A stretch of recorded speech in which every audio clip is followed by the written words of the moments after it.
just completely look at Breanna Stewart's face. She didn't recoil. She didn't fail.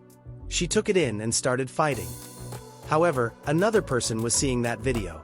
Someone far more powerful than a referee, a popular TikTok, or a Twitter timeline. Now she throwing up her hands.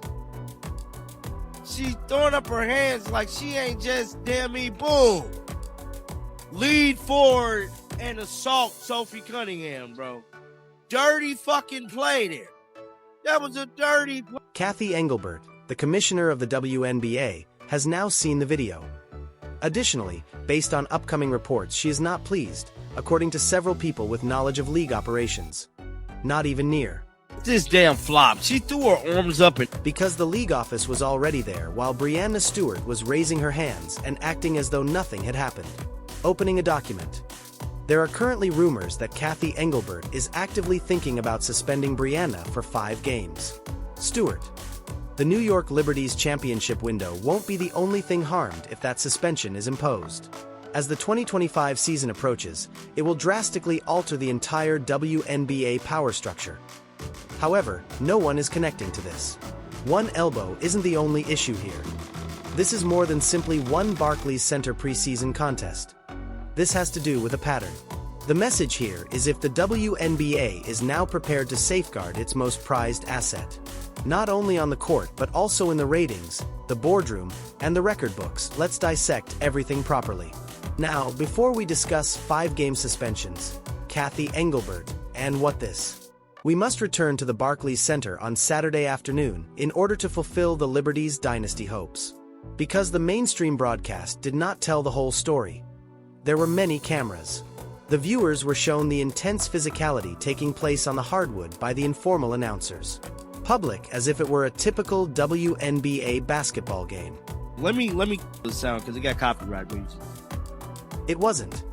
That fan film, that unprocessed, unaltered, sidewalk-level camera footage captured by a person seated in the stands at the Barclays Center. That's the video that went viral. That is the video that is currently seated in front of league representatives. And Breanna Stewart's name is trending in that video. For all the wrong reasons. This is a frame-by-frame breakdown of what transpired. The Fever in Indiana and the York Liberty were playing a preseason game with the intensity of the regular season.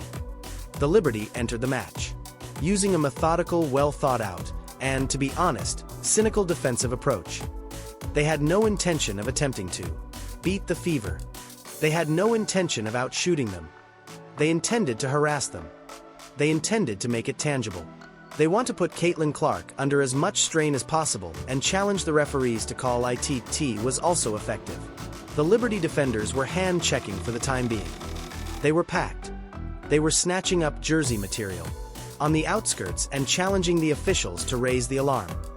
The officials also took it in stride, each and every time. However, there was one very precise, biomechanically intentional moment. Even the building's most forgiving referee couldn't stop the brutality. Completely disregard. One of the top 5 players in the world. Breanna Stewart is a 2-time WNBA champion and past MVP. She didn't arrange a screen or take a position. Instead, she walked straight into Sophie Cunningham's path. She extended her arm away from her torso, propelled her upper body forward, and drove her elbow straight into the chest of Sophie Cunningham.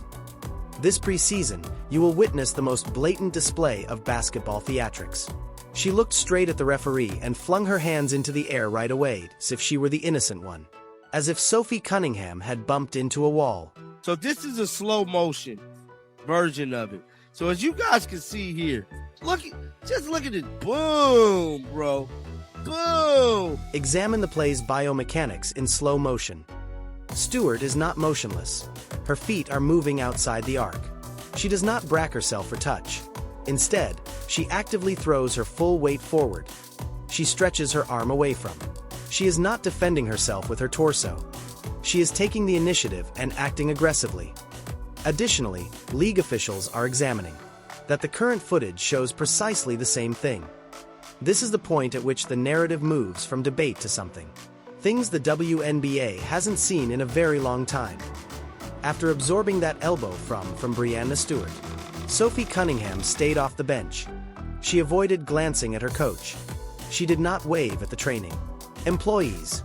She straightened up, returned to her defensive position, and spent the remainder of the basketball game making. Every single member of the New York Liberty is quite uneasy, because Sophie Cunningham recognized. Breanna Stewart seems to have forgotten something at that very moment. 2 years ago, the Indiana Fever were a different team. They are not a team that can be intimidated. They are not a group that silently absorbs physicality. They have an enforcer as part of their team.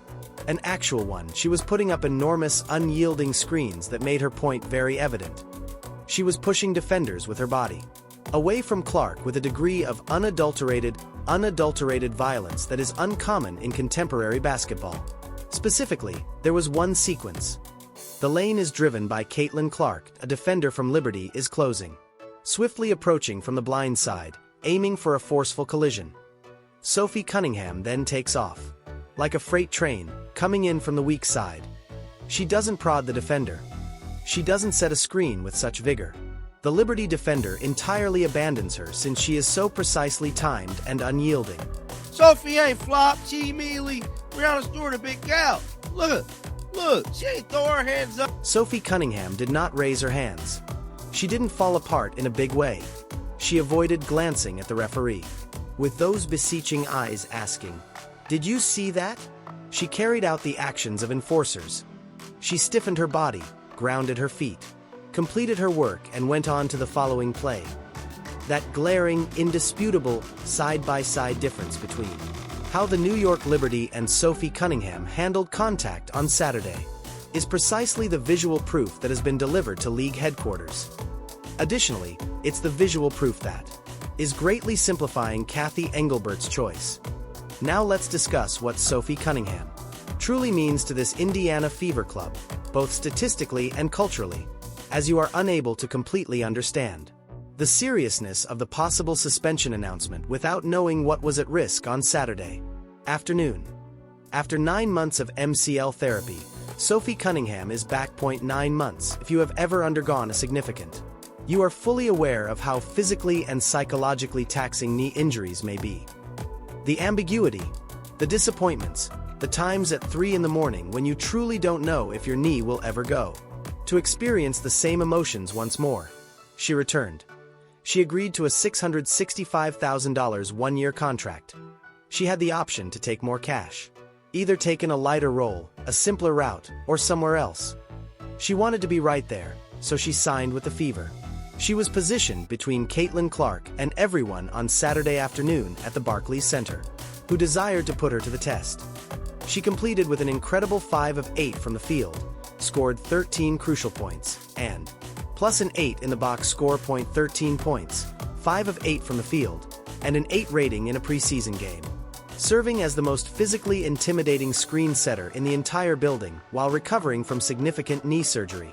Not only did the Indiana Fever regain its enforcer on Saturday, a message was given to them in every team on their schedule can watch viral fan footage in high definition and slow motion. If you come into contact with Caitlin Clark, you will have to deal with Sophie Cunningham this season. Furthermore, Sophie Cunningham's performance on Saturday indicates that she is more than prepared to handle you. Let's now discuss the aspect of this narrative that is not covered by the mainstream basketball media. Did you really believe Cathy Engelbert was unaware of that? Let's discuss the particular reports that are currently coming to light. According to a number of people with knowledge of league operations, Engelbert is currently reviewing the video from the Fever Liberty game on Saturday. Additionally, these reports state that the phrase being utilized internally is that the league is considering the issue carefully. Now, in commissioner parlance, being serious about the issue is. It is a procedural declaration rather than merely a public relations statement. It indicates that the video has undergone official evaluation. It indicates that the reports from the officials have been removed. It indicates that the play's biomechanical breakdown has been examined. Additionally, it indicates that a disciplinary decision is being actively developed, with the precise number being disseminated. 5 games. Take a moment to consider that. Breanna Stewart has 5 games, and in light of that, a 5-game suspension for the. It would be disastrous for the New York Liberty at the beginning of the 2025 regular season. Not only for the Liberty's victory or defeat record, for the whole architecture of their championship. Let's examine Breanna Stewart's basketball reality. Suspension, since it involves much more than just the Liberty losing their top player for 5 games. The New York Liberty's offensive scheme revolves around Breanna Stewart. She poses a threat to spacing, builds driving lanes for Breanna. She is the high post hub that causes the ball to move. The Liberty relies on her as their second unit anchor to keep leads, and in terms of functionality, she is the connecting tissue of the whole series. The Liberty's starting 5 loses its mathematical identity without her on the floor. In opposition to Ionescu, teams can compress the paint. Everything on the periphery is switchable. The motion can be eliminated. Offensive and challenge the Liberty to defeat them alone.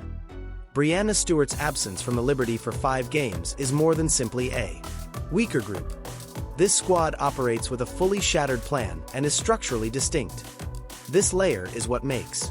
This has considerably greater implications. The Fever aren't waiting for this suspension to end. They are constructing. They are changing. Sophie Cunningham was added back to full health. Caitlin Clark is coming in. After a year of professional experience in her second WNBA season, a body that has been particularly trained to deal with the toughness of the WNBA and a game that has clearly grown in every aspect. As 2025 approached, the distance between the Indiana Fever and the New York Liberty was already narrowing. Becomes much larger with each game that Breanna Stewart attends while wearing streetwear. Each and every Indiana squad. Sophie Cunningham's presence will be felt in Fever's demanding schedule this season. With a vengeance, she has returned. This dimension, however, transcends basketball entirely, and the event that Breanna Stewart receives a 5-game suspension from Cathy Engelbert, and particularly if the official. According to league correspondents, the main infraction was the physical contact with Sophie Cunningham. She is delivering a message that will resonate with every front office, coaching staff, and roster in the WNBA. The message is straightforward. The days of unrestrained violence against Caitlin Clark are past. Because this is the issue with Stewart, which adds to the complexity of this tale. She is not a bad person. She is among the best players in the WNBA. The past. She is an Olympic gold medalist, a champion, a former MVP, and a truly significant person in the long-term cultural identity of the league. The WNBA's 2 biggest stars are the last thing it needs in 2025. In a media narrative about physicality and league punishment, Clark and Stewart are portrayed as rivals. However, the most significant events in sports history are occasionally unplanned. They take place in a single half-second of bad decision-making during a Barclays Center preseason game. Then a fan shoots it with a smartphone.